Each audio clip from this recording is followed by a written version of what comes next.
Yesterday, striking Alabama coal miners gathered to protest the Wall Street firms who are backing Warrior Met Coal. The miners have been striking for 3 months. They walked off the job in April, first demanding better wages and benefits.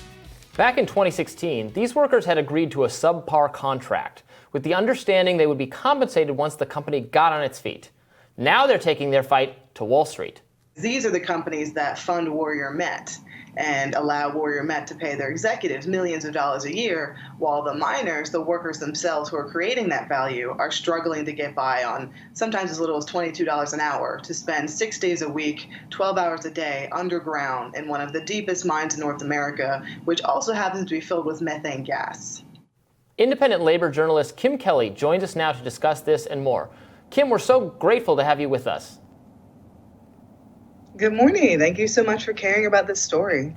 Absolutely. So tell us more about it. How do we get into this situation where the miners had no choice but to go on strike to get what they deserve?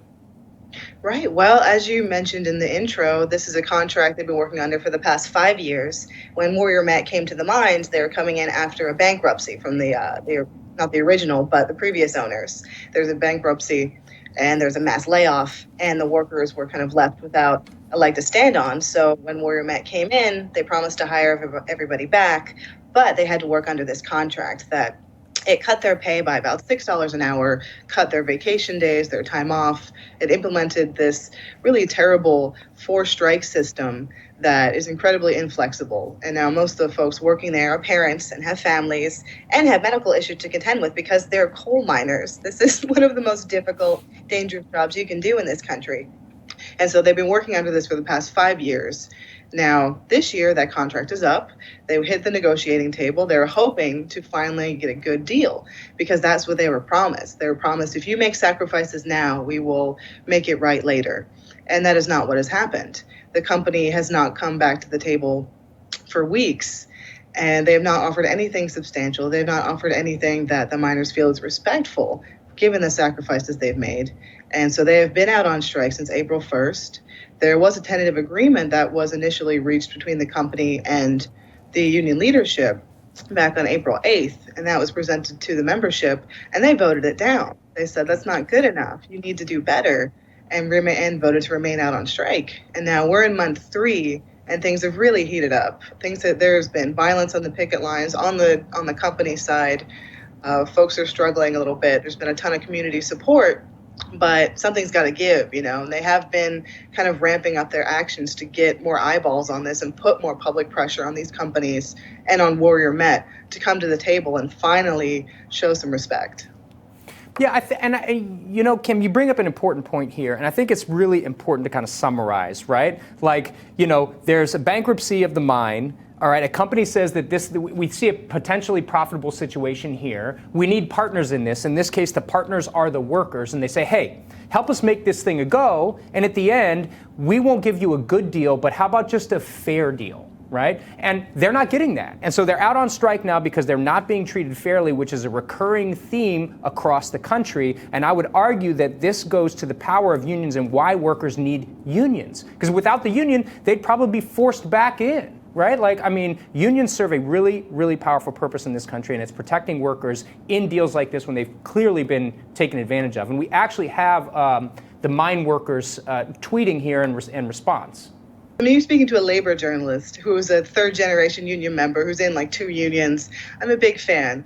And I think one of the starkest examples of how important that is in these mines, in this context, is the fact that Alabama, the vast majority of their mines are unionized. So they do have those protections. They do have someone who has their back. Now, a lot of miners who are actually working as strike breakers, unfortunately, they've come down from West Virginia and Kentucky, places where that culture of strong union backbone has kind of been destroyed. And those mines are a lot more dangerous. Black lung, this, which has been thought of as this archaic disease that we're kind of past, black lung is on the rise. About 10% of veteran coal miners are dealing with this affliction. And there's a much higher concentration of that happening in non-union mines. Now, some of that is because of the silica and the quartz and the rock that's being mined there. But also a lot of it is because if you don't have the union to have your back and you're dealing with these coal bosses who are backed by venture capital hedge funds who do not care if you live or die, you're just in a much more difficult position. And the union is the reason that that these folks have been able to fight back. Because like you said, if they didn't have a union, what could they do? They would just be a group of individuals against a giant.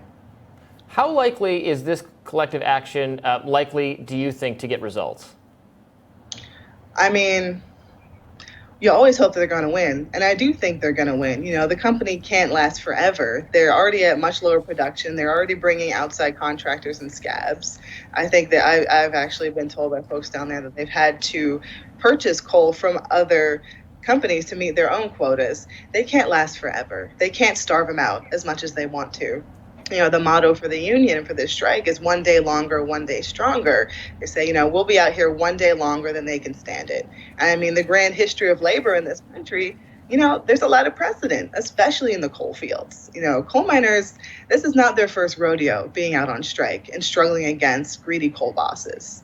And what they need is support, and they need public attention, and they need solidarity from throughout the movement and throughout the country, because not enough people are paying attention to this strike.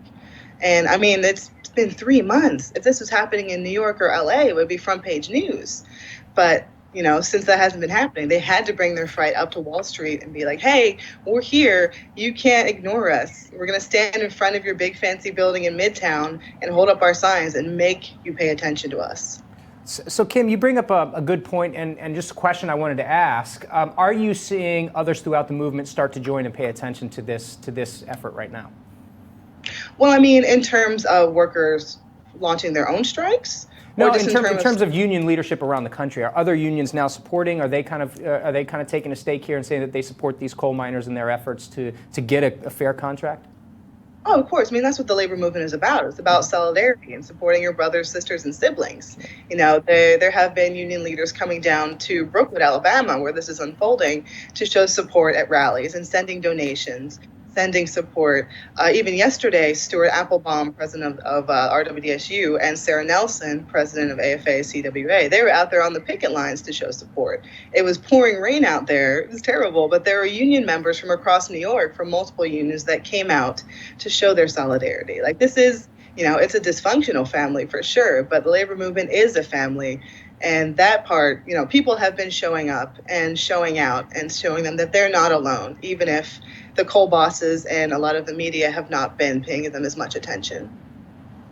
Thanks so much for joining us, Kim. We really appreciate it. Thank you so much. Call me anytime. We absolutely will. Next on Rising, we're talking UFOs and the report expected later this week.